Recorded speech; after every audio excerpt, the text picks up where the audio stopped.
irmãos, quero cumprimentar a todos com a graça e a paz de nosso Senhor e Salvador Jesus Cristo. E se você está nos assistindo pela primeira vez, deixe-me dizer que nós estamos fazendo uma série de estudos acerca do tema As necessidades da igreja hoje. E neste domingo nós iremos refletir sobre a importância da igreja separar-se do mundo. Mas antes eu te convido para junto comigo orarmos ao nosso Senhor. Bondoso Deus e eterno Pai, graças te damos, Senhor, por mais uma oportunidade de cultuarmos a Ti. Deus, fala conosco e nos ensina, Senhor, nos transforma dia após dia. Que o Teu Santo Espírito, ó Deus, possa a cada momento nos convencer do pecado, da justiça e do juízo. Ó Deus, muito obrigada por tudo e é para a honra e glória do Teu nome que nós oramos agradecidos em nome de Jesus. Amém. Amém. Então, irmãos, como já foi dito, hoje o tema é a importância da igreja afastar-se do mundo. Precisamos ter muito conhecimento bíblico para discernir todas as coisas, porque nós sabemos que o mundo utiliza sutilezas para enganar, né? O mundo, ele não vai vir já dizendo que é um engano. Ele vai fazer com que pareça algo correto, mas na realidade é algo que não tem nada a ver com a palavra de Deus, justamente porque a mentalidade do mundo é contrária aos princípios, aos valores e aos ensinamentos bíblicos. Assim como o apóstolo Paulo fala na carta aos Romanos, no capítulo 8, no versículo 7, ele diz: a mentalidade da carne, vamos aqui tratar a mentalidade do mundo, a mentalidade da carne é inimiga de Deus, pois não está sujeita à lei de Deus, nem pode estar. Então precisamos ter muito cuidado e conhecimento da palavra para discernirmos todas as coisas. Infelizmente, nós temos visto muitas pessoas utilizando práticas do mundo, trazendo para a casa de Deus e dizendo que é um pretexto para atrair fiéis, quando na realidade nós sabemos que não é necessário nada disso, porque a igreja não é local de entretenimento. A igreja não é para massagear o ego de homem do pecador. A igreja é justamente para revelar ao pecador a sua natureza degenerada, para que ele, pela renovação da sua mente, possa nascer de novo, possa ser regenerado. Então, irmãos, vamos acompanhar todo o culto, prestando atenção a cada palavra, a cada louvor, porque Deus está falando conosco. E para finalizar, eu quero deixar um versículo para os irmãos meditarem. Em Romanos, no capítulo 12, apenas o versículo 1 e 2, que diz: portanto, irmãos, exorto-vos pelas compaixões de Deus, que apresenteis o vosso corpo como sacrifício vivo, santo e agradável a Deus, que é o vosso culto racional. E não vos amoldeis ao esquema deste mundo, mas sede transformados pela renovação da vossa mente, para que experimenteis qual seja a boa, agradável e perfeita vontade de Deus. Amém. Agora nós teremos a nossa irmã Creuza, que irá fazer uma oração. Em seguida, a nossa irmã Flávia irá nos conduzir na leitura da primeira carta de João, capítulo 2, versículos 15 a 17. E a mensagem será com o nosso pastor e, para finalizar este culto, nosso irmão Jefferson com a mensagem cantada. Deus abençoe a todos. Tchau, irmãos. Olá, irmãos.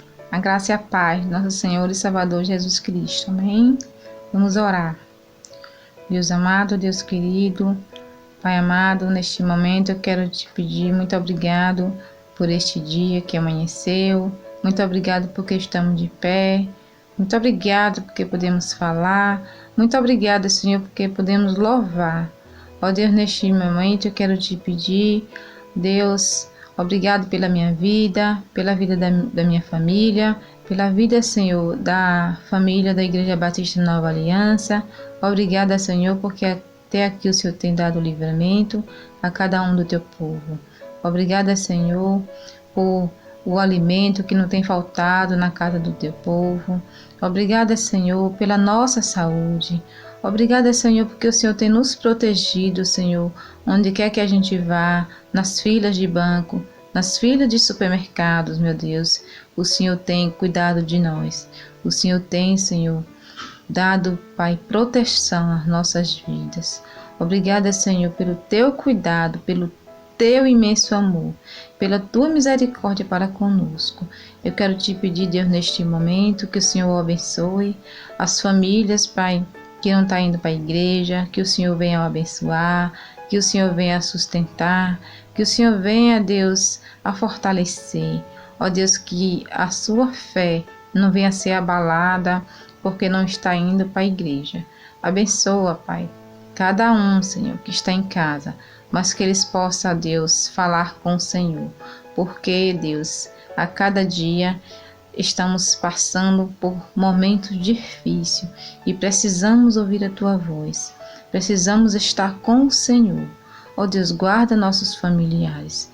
Deus, eu quero te pedir que o Senhor abençoe a família pastoral, que o Senhor venha também abençoar, proteger, livrar de todo mal por onde eles andar, quando for fazer suas necessidades, ó Deus.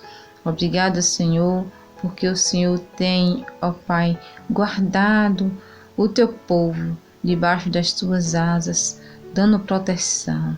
Obrigada por tudo, ó Deus, em nome de Jesus. Eu quero te pedir neste momento, Senhor, pelas pessoas que não te conhecem. Ó Deus, que o Senhor esteja enviando o teu Espírito Santo agora, Senhor, para, ó Pai, falar em seus corações.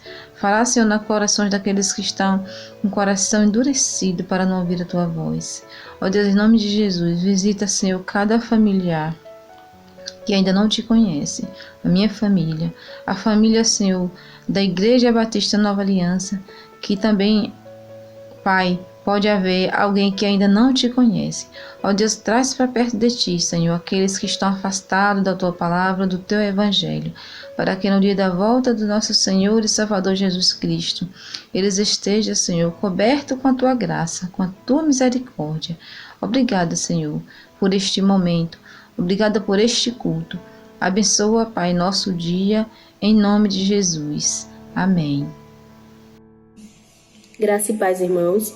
Temos uma leitura bíblica que está no livro de 1 João, capítulo 2, versículo do 15 ao 17, que diz: Não ameis o mundo, nem o que no mundo há.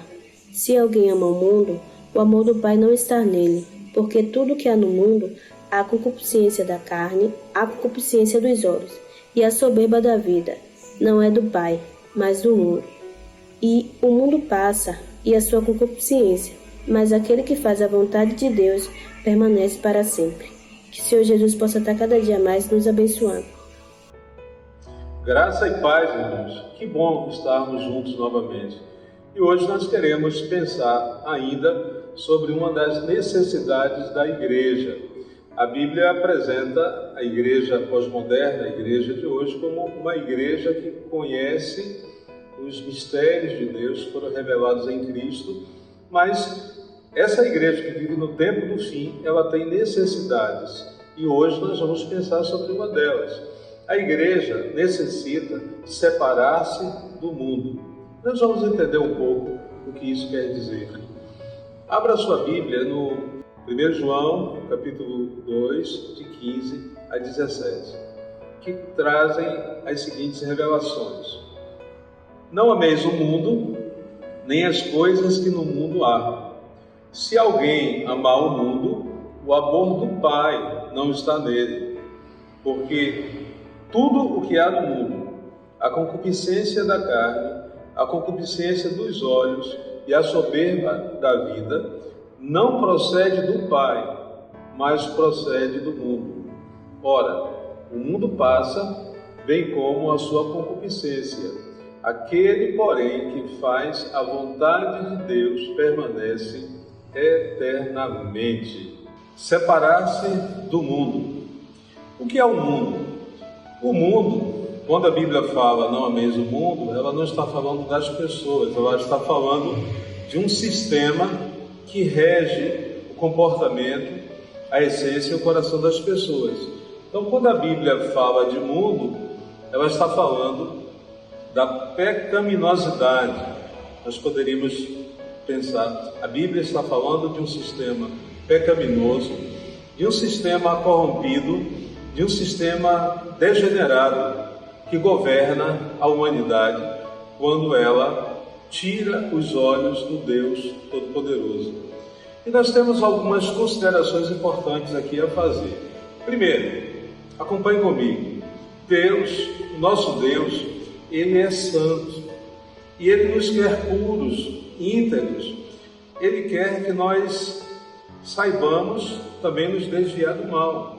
Então, essa é a essência do coração de Deus: santidade, pureza e integridade para a nossa vida. É assim que Deus nos idealizou. Por isso a Bíblia diz que nós fomos criados à imagem e semelhança de Deus. Uma outra consideração importante aqui é que Deus quer nos preservar das influências perversas desse mundo perdido no qual nós vivemos. Então, não amar o mundo é uma ordem que pressupõe que, assim fazendo, nós estaremos nos preservando da maldade desse mundo perdido, da influência desse mundo perdido, que vai nos afastando de Deus.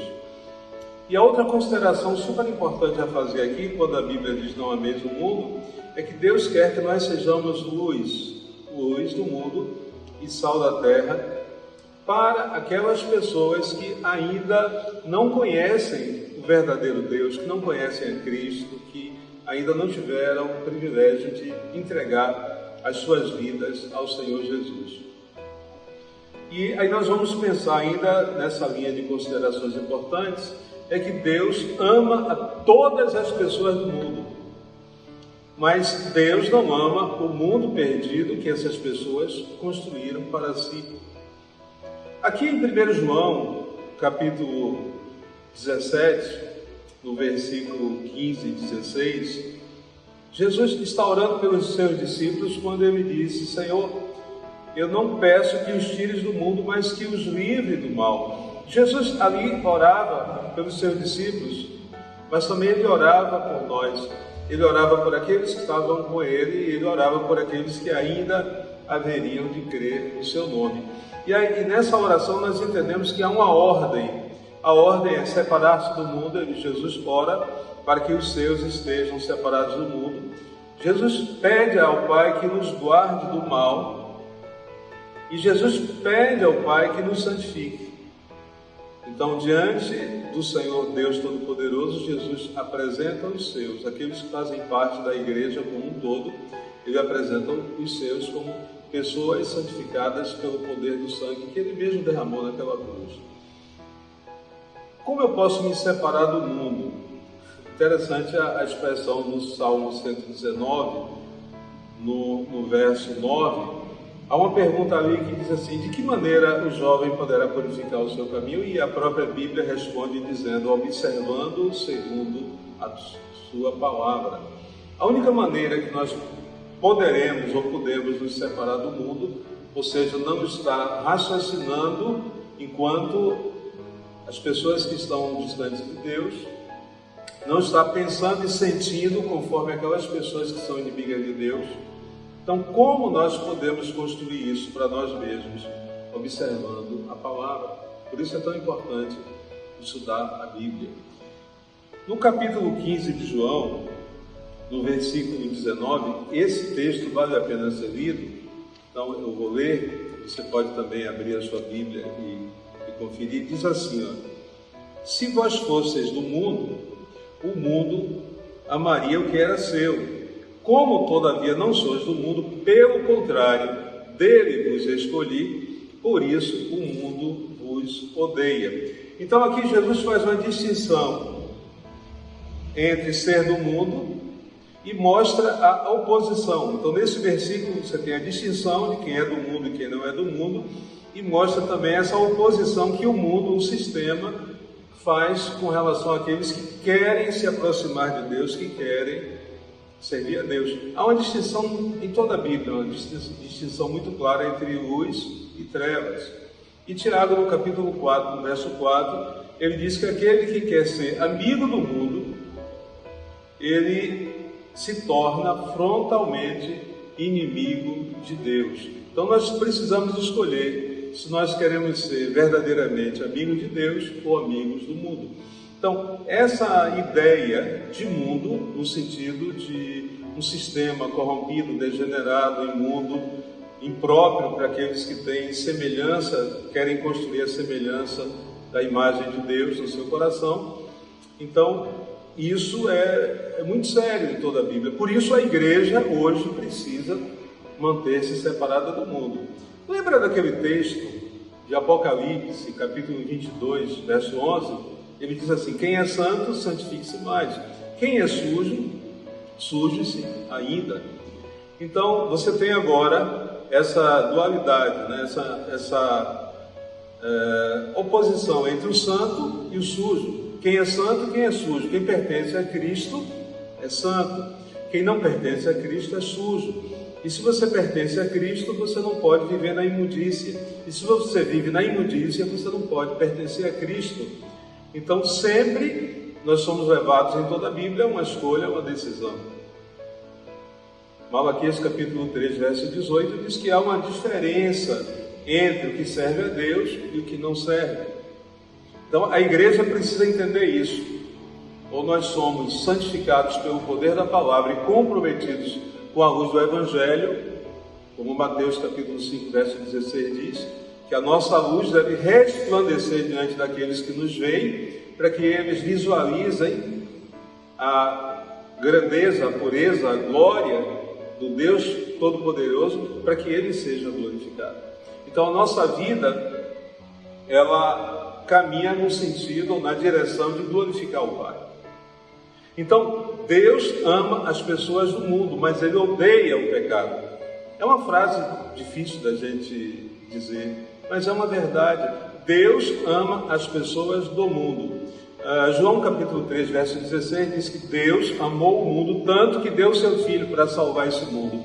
Ali Ele não está falando desse sistema, Ele está falando das pessoas que foram criadas pelo próprio Deus, as quais Ele ama, as quais Ele quer transformar, porque elas estão no pecado. Então Deus odeia o pecado vem contra nós, o pecado gera morte, e nós em Cristo somos alcançados pela graça da vida. Não é assim? Efésios capítulo 2, verso 1, diz que Ele nos deu vida estando nós mortos em nossos delitos e pecados. Então, todas as pessoas que vivem no mundo são importantes para Deus e Ele quer salvar todas elas. Paulo, escrevendo a Timóteo, ele disse que a vontade de Deus é que ninguém se perca. 1 Timóteo capítulo 2, verso 4. Ele diz que a vontade de Deus é que todas as pessoas do mundo cheguem ao pleno conhecimento de Jesus Cristo, para que sejam salvas, ninguém se perca. Aí no verso 5 aqui ele diz: porque há um só Deus e um só mediador entre Deus e os homens, Jesus Cristo, o homem.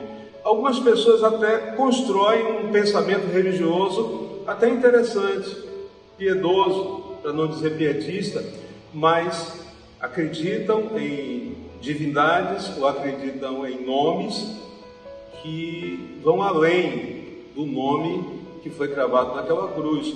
Aí o apóstolo Pedro, em Atos capítulo 4, verso 12, ele diz que não há salvação em nenhum outro, porque também debaixo do céu nenhum outro nome é dado entre os homens pelo qual devamos ser salvos.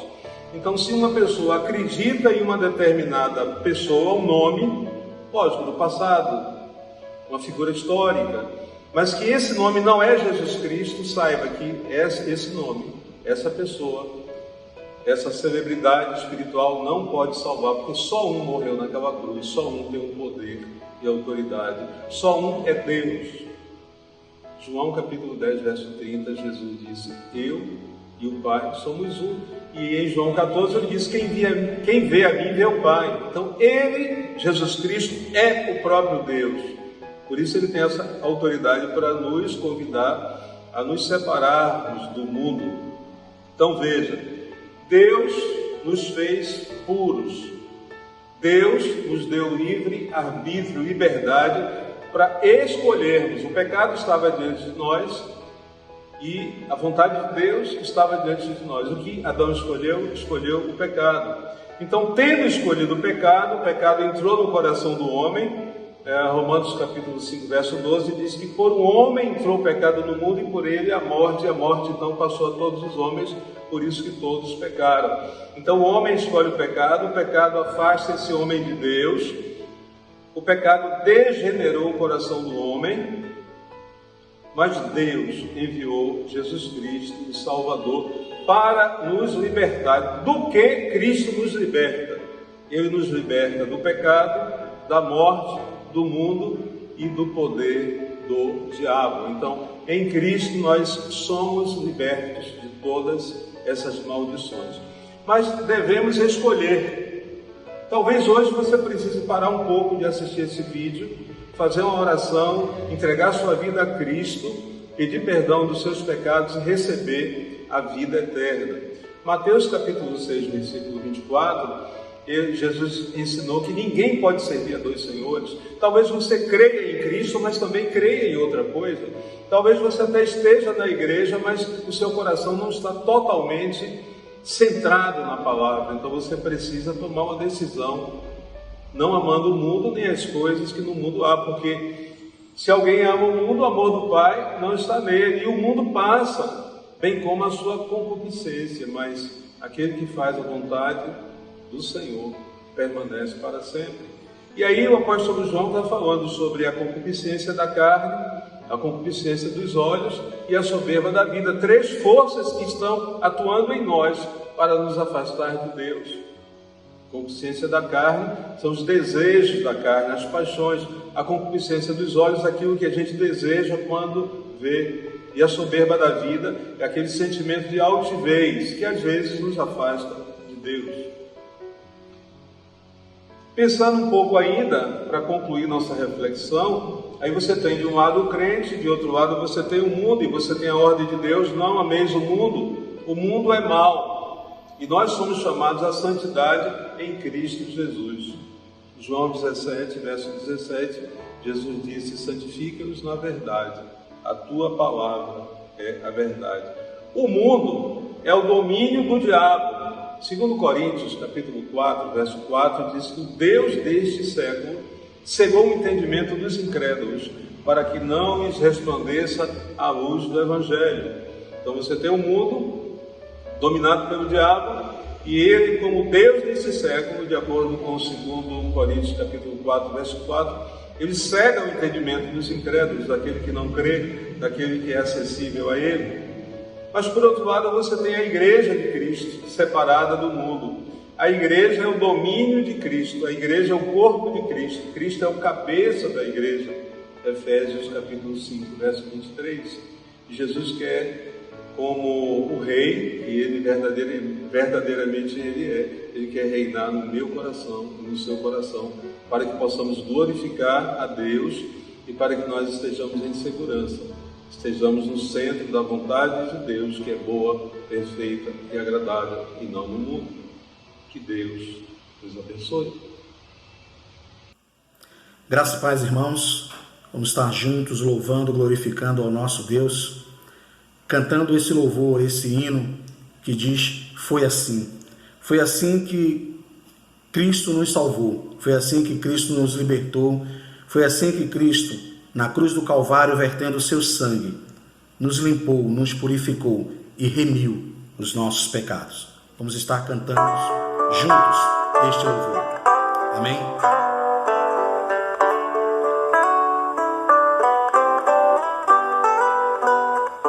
Conheci o mundo mal e com ele seus ardis. Me arrastei num lamaçal, tudo isso porque eu quis saber mais que qualquer um, construir algum amor, onde a paz pudesse ser a verdade pra eu ver.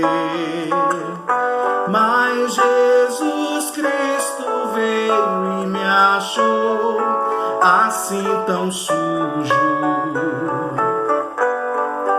e numa cruz por mim derramou sangue tão puro. Foi assim que me salvou. Foi assim, meu irmão. Foi assim, meu irmão. Eu conheço agora sim a clareza de Jesus. Foi nas trevas que eu vi,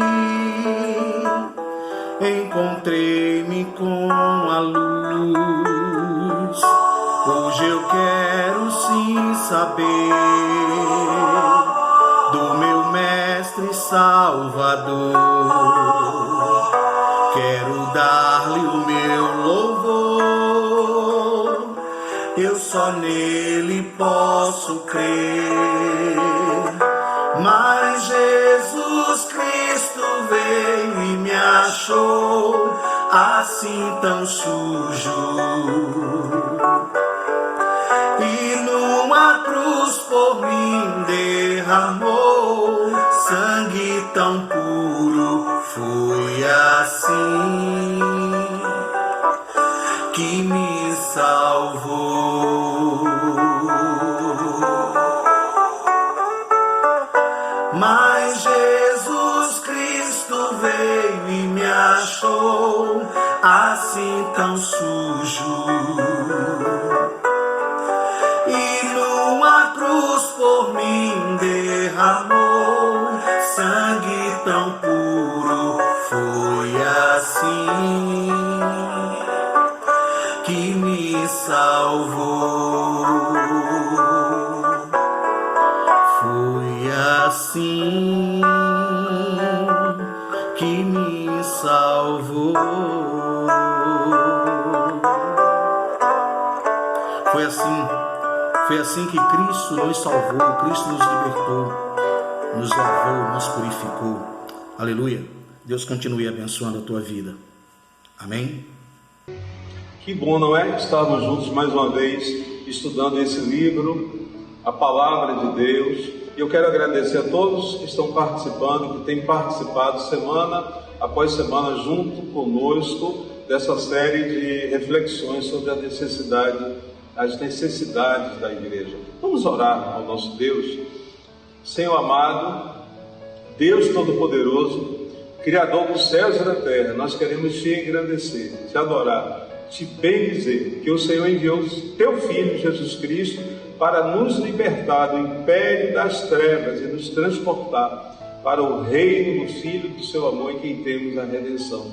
Pai, estende a tua mão agora sobre cada lar, cada família, cada pessoa que nos ouve, e que a tua graça salvadora, o teu amor eterno e as consolações do teu Espírito, Senhor, seja com todo o teu povo, agora e para todo sempre.